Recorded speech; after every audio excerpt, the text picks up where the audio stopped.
Над 40 сестри од приватниот сектор останаа без работа, додека јавното здравство се соочува со недостаток од медицински персонал, реагираат од Унијата на медицински сестри. Сите контакти кои што ги имаме во последниот период со Министерството на нивните барања, бидејќи они се обраќаат редовно во Сдруженијето и во Унијата, ни се ветува дека постојано ќе влезе законот во процедура, законот уште не е во процедура, законот уште не е во процедура и се додека законот не е во процедура, ние имаме секојдневно сестри кои што ни остануваат на работа. Најчести причини: лекарот починал или отишол во пензија, па приватните ординации се затвориле, пошто медицинските сестри концесионери побарале да се вратат во јавното здравство, но сите биле одбиени.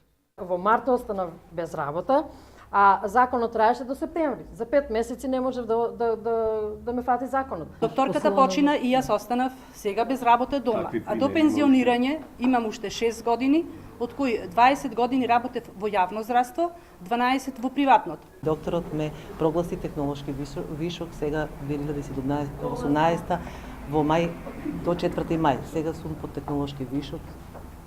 Ве напушти докторот едноставно?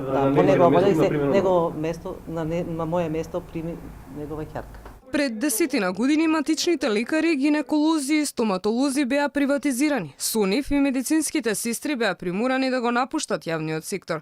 Законот со кој нивното работно место беше заштитено повеќе не важи. Попоплаките од медицинските сестри се огласи од Министерството за здравство.